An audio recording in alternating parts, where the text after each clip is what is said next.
audience doing stand-up? The very first time I went on stage was in Warrington. I was in a pub downstairs in a bar in Warrington. There was about 6 people in, and I was absolutely terrified. I bet. Because it's the very first time you go on. You don't know if your stuff's very funny or not, because comedy is a really easy thing to do. You know, I know this sounds crazy, but it is really easy. You go on, you say something funny, and then if you might ad-lib something. And if people laugh, you say it again next time. That's how it works. Right. You know, it's really easy. But without that backlog, you have no idea. So you can practice and practice and practice and practice. But if you've got no one laughing back at you other than your mum, you know, going, "Oh, you are funny. Oh, thanks, Mum. I know, yeah, I know." So it was absolutely terrifying, Paul. Completely terrifying. But it was a high like I've never experienced. I bet. You get that one little laugh from people and you go, "Oh, this is where I belong. This is where I need to be. Centre of attention." As well, isn't it? If you get one laughing, you know, that has a knock-on effect for other people, 100%. So terrified is the short answer, Paul. That's what it was. But the long answer is absolutely brilliant. Terrifying, sensational, emotional, happy, sad, every emotion you could possibly think of. It's like being really scared and brave all at the same time, isn't it? Yeah. Well, people say it must be the bravest thing to do, stand up, or the stupidest thing, one of the two. You know, but what baffles me is so many people are scared of public speaking. The number 1 fear in the UK is public speaking. Number 2 is death. So if you're at a funeral, more people would rather be in the box than give the eulogy, which just baffles me. You go, no, absolutely not. Don't want to hear that. It's really interesting, isn't it? And you can get into the psychology of that, couldn't you? Like, anxiety is definitely a form of like social groups, isn't it? And if you were to go back, is that about, you know, your survival depended upon being part of the clan, the tribe, and that being ostracised, or, you know, like, I wonder how it all fits with like survival, and it's not a real threat to our lives, but yet it's a really terrifying thing, isn't it? Well, they do say opposites attract, don't they? And my partner does not want to be centre of attention at all, in any way, shape or form. And actually, to some extent, I don't either. In public settings, if me and my partner or a family gathering, I don't want to be the centre of attention. I try and don't let people know that I'm a comedian, because they want to come over and talk to you because you're the most interesting person in the room, when in actual fact you're very dull. You know, most people say a green room for a comedy club must be so exciting. It's not. We're talking about roadworks, which way people came, where the best sandwich is. That's where it's not fun at all.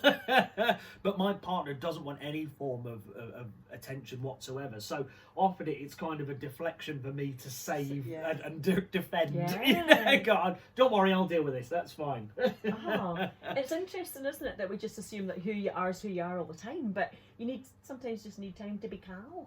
Just time to be quiet, time to be, you know, serious, whatever. Yeah, I walk a lot. Right. I love walking. I listen to a lot of podcasts sometimes, but I love listening to podcasts because I love learning things and hearing about all sorts of. Often you'll see, if you're watching The Chase or Tipping Point or Pointless and it's a celebrity version, the comedians are usually the best on, as a standard rule, because we've got so much useless knowledge in our heads from listening to stuff all the time.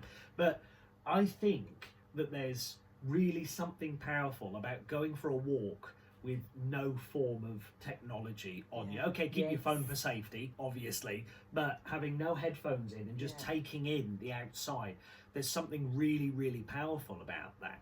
And it's also, a lot of people like to bang on about like meditation and things like that, and they go, "Oh, I don't meditate, I don't do that." And I was one of those people, and then I realised I actually meditate all the time without knowing. You go into a subconscious and have a think about.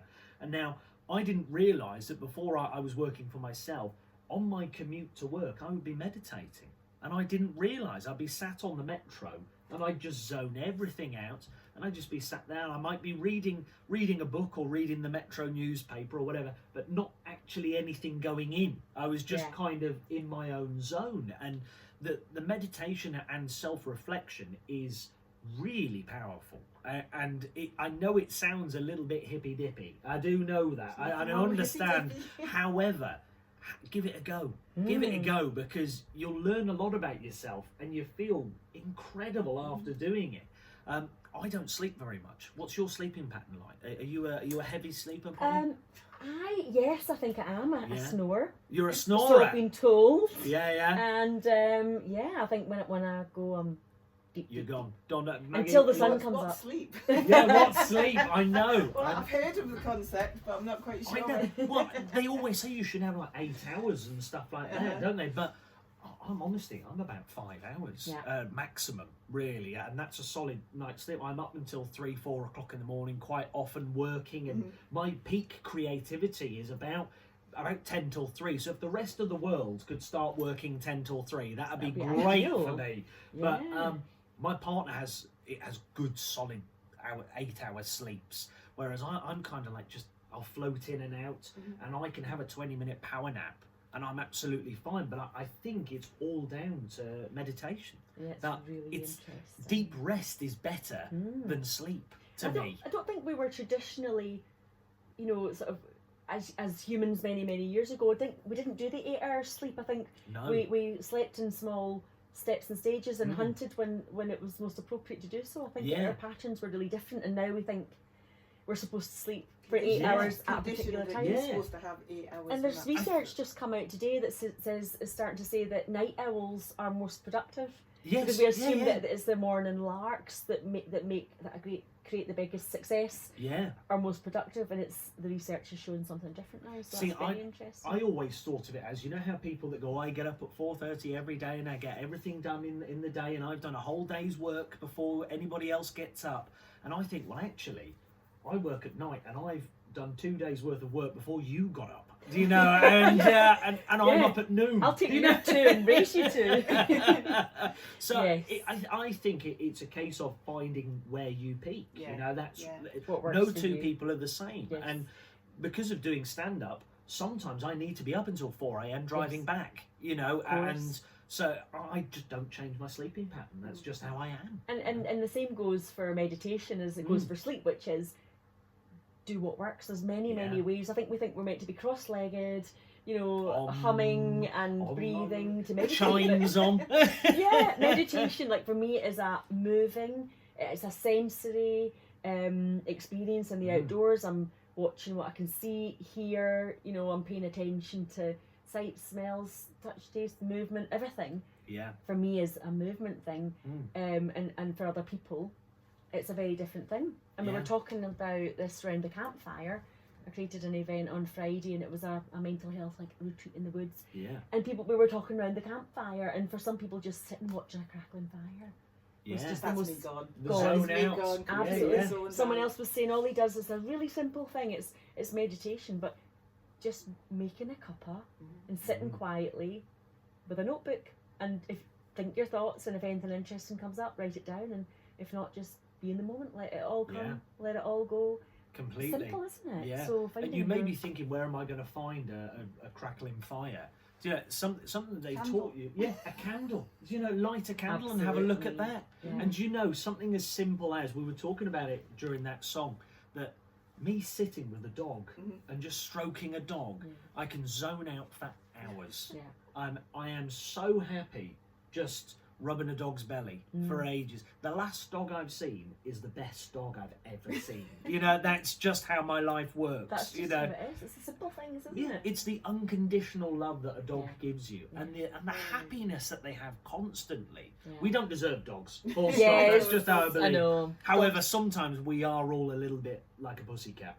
It depends how much sleep you get, I suppose, doesn't it? Absolutely. Someone asked me once, have you ever had that question, like, what animal would you be? Yeah. And I was like, I think cats are out getting up to mischief in the night. You never quite know what they've been doing, but they come back kind of quite smug and slab, I've been doing stuff. You don't need to know, human.